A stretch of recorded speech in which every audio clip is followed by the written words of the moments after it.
नमस्कार, मैं हूं विनय सिंह। आपका बहुत बहुत स्वागत है। और सोनी कुमारी के मामले पर सुनवाई सुप्रीम कोर्ट में हो रही है और सुप्रीम कोर्ट में जो सुनवाई होगी 14 तारीख को होगी, 14 अक्टूबर को होगी। उसमें क्या कुछ खास होगा ये बताएंगे आपको, एक्सपर्ट्स की व्यू बताएंगे।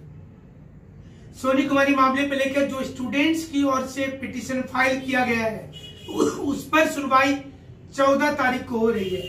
इस सुनवाई में ये माना जा रहा है कि सोनी कुमारी पर बड़ा निर्णय आ सकता है, लेकिन हमें ऐसा लगता है कि अभी मामला थोड़ा लंबा खींचेगा, क्योंकि पहली तिथि है 14 तारीख को। इस दिन स्टे लगाया जाएगा, जो कैंसिल किया गया है रिजल्ट, या फिर उसको ओके कहा जाएगा, ये देखना पड़ेगा।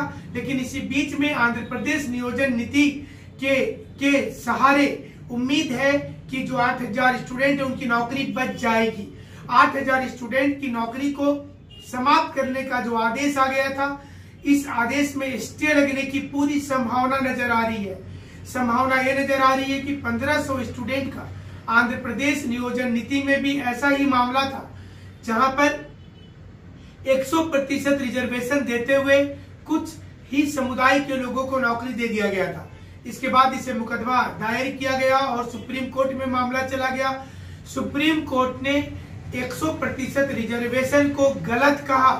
सुप्रीम कोर्ट ने कहा कि 100% की रिजर्वेशन गलत है, इसे जायज नहीं ठहराया जा सकता है, लिहाजा उस विज्ञापन को वापस लिया जाए। और इसके बाद सुप्रीम कोर्ट ने साथ में एक लाइन और जोड़ दिया।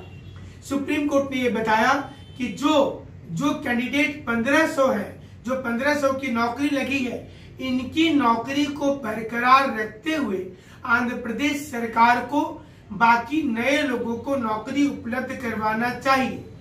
अब देखिए, यहाँ पर सुप्रीम कोर्ट का निर्णय कुछ और था। जब हाईकोर्ट में झारखंड में सुनवाई चल रही थी, तो यहाँ पर निर्णय दिया गया जिसमें निरस्त कर दिया गया वैकेंसी को। अब 13 जिले के अभ्यर्थी जिनकी ज्वाइनिंग हो गई थी, इनकी नौकरी दांव पर लगी। सारे लोगों के दिमाग में ये है कि अब आगे क्या होगा।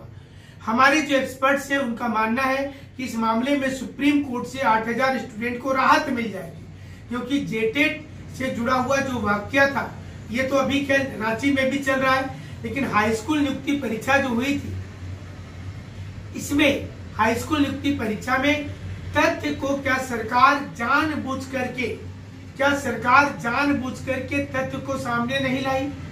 क्या सरकार को ये तथ्य बताना चाहिए था हाई कोर्ट को? क्योंकि हाई कोर्ट सेंटीमेंट से ज्यादा वो सबूतों पर बात करती है, तथ्य पर बात करती है, और इसलिए ही ये मुश्किल हुआ 8000 स्टूडेंट के साथ में। हालांकि राज्यपाल ने भी कहा कि उनके साथ अन्याय हुआ है, सरकार ने भी कहा है कि वो सुप्रीम कोर्ट जाएगी, लेकिन इसके पहले स्टूडेंट ही स्वयं सुप्रीम कोर्ट चले गए। बीच में मामला डिफेक्ट लिस्ट में गया था, लेकिन फिर उसे ओके कर दिया गया। और अब महत्वपूर्ण सुनवाई जो है वो 14 अक्टूबर को हो रही है, जिसमें उम्मीद की जा रही है कि 8000 बच्चों के भविष्य पर जो लगा हुआ प्रश्न चिन्ह है, क्या उस पर हाईकोर्ट के पूरे इस निर्णय को क्या सुप्रीम कोर्ट स्टे लगा सकती है? सूत्रों की माने, एक्सपर्ट्स की माने तो इस पर स्टे लग जाएगा और 8000 बच्चे की नौकरी जो है वो बच जाएगी।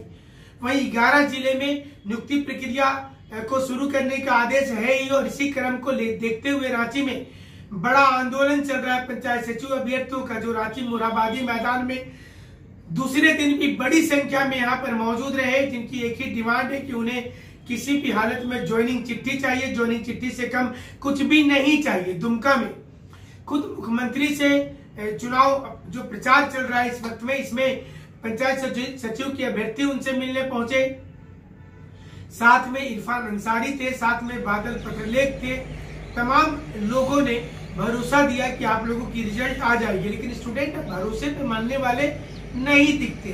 इन्हें पूरी उम्मीद है कि इनके बारे में ही सरकार को सोचना पड़ेगा सीधा सीधा। जेटेट 2016 पास वाले का भी आंदोलन रांची में जारी है, 8 अक्टूबर से चल रहा है।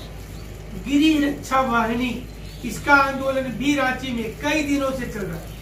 लातेहार जिला पुलिस का आंदोलन चल रहा है, यानी कि झारखंड में युवा आंदोलन के रास्ते में आ चुके हैं। उन्हें न्याय चाहिए, उन्हें भरोसा नहीं, सीधा ज्वाइनिंग चाहिए, क्योंकि सरकार इतने दिनों से विचार कर रही थी, आश्वासन दे रही थी, इस आश्वासन पर बच्चे मानने वाले नहीं। हमारे साथ आप ऐसे जुड़े रहेंगे, जो सही विश्लेषण होगा, सच्चा विश्लेषण होगा, आपको जरूर बताएंगे। हमसे जुड़ने के लिए शुक्रिया, धन्यवाद।